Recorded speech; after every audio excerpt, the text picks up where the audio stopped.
The phone rang. Exhausted from last night's rampage, I must have fallen asleep. I woke up to the phone ringing and ran into the bathroom, stood on the toilet, and flipped open the phone taped to the ceiling. It was Amy. I feel so much better. She was really worried about me, and apparently she's been trying to contact me since the last time I talked to her. She's coming over now, and yes, she knows where I am without me telling her. I feel so embarrassed. I'm definitely throwing this journal away before anyone sees it. I don't even know why I'm writing it now. It's because it's the only communication I've had since God knows when. I look like hell, too. I looked in the mirror before I came in here. My eyes are sunken, my stubble is thicker, and I just look generally unhealthy. My apartment is thrashed, but I'm not going to clean it up. I think I need someone else to see what I've been through. These past few days have not been normal. I'm not one to imagine things, and I know I've been the victim of extreme probability. I probably missed seeing another person a dozen times. I just happened to go out when it was late at night, or in the middle of the day, or when everyone was gone. Everything's perfectly fine. I know this now. Plus, I also found something in the closet last night that has helped me tremendously. A television. I set it up just before I wrote this, and it's on in the background. Television has always been an escape for me, and it reminds me that there's a world beyond these dingy brick walls. I'm glad that Amy is the only one that responded to me after last night's frantic pestering of everyone I can contact. She's been my best friend for years. She doesn't know, but I count the day that I met her among one of the few moments of true happiness in my life. I remember that warm summer day fondly. It seems a different reality from this dark, rainy, lonely place. I feel like I spent days sitting in that playground, much too old to play, just talking with her and hanging around, doing nothing at all. I sometimes feel like I can go back to that moment sometimes. And it reminds me that this damn place is not all that there is. Finally, a knock at the door. I thought it was odd that I couldn't see her through the camera I hid between the two soda machines.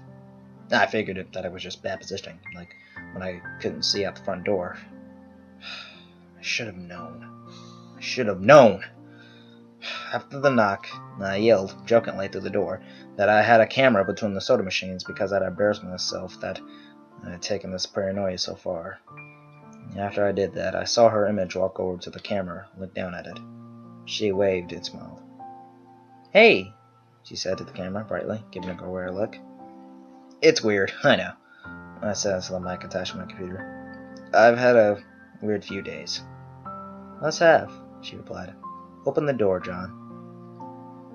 I hesitated.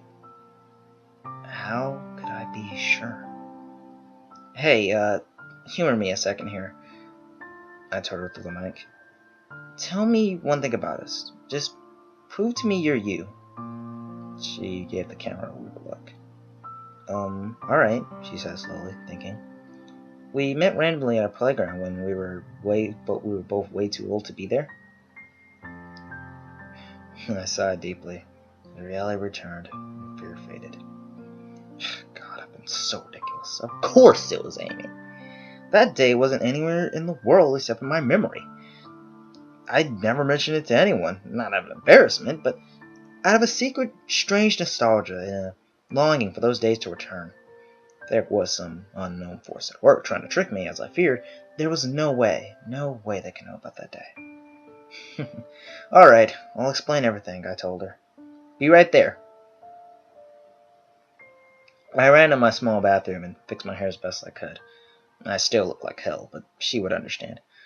Snickering at my own unbelievable behavior and the mess I made out of the place, I walked to the door and I put my hand on the doorknob and gave the mess one last look. I thought, my eyes traced over the half-eaten food laying on the ground, the overflowing trash bin, and the bed that I tipped to the side looking for God knows what. I almost turned to the door and opened it, but my eyes fell on one last thing. The old webcam. The one that I used for that eerily vacant chat with my friend. Its silent black spear laid haphazardly tossed to the side. Its lens pointed at the table where this journal lay. An overwhelming terror took me as I realized that if something could see through that camera, it would have seen what I just wrote about that day. I asked her for any one thing about us, and she chose the one thing in the world that I thought that they, or it, did not know. But it did! It did know! It could have been watching me the whole time! I didn't open the door. I screamed. I screamed in uncontrollable terror. I stomped on the old webcam on the floor. The door shook, and the doorknob tried to turn, but I didn't hear Amy's voice through the door. Was the basement door made to keep out drafts? Too thick? Or was Amy not outside? What could have been trying to get in, if not her? What the hell is out there? I saw her on my computer through the camera outside. I heard her on the speakers through the camera outside. But was it real? How can I know? She's gone now. I screamed and shouted for help. I piled up everything in my apartment against the front door.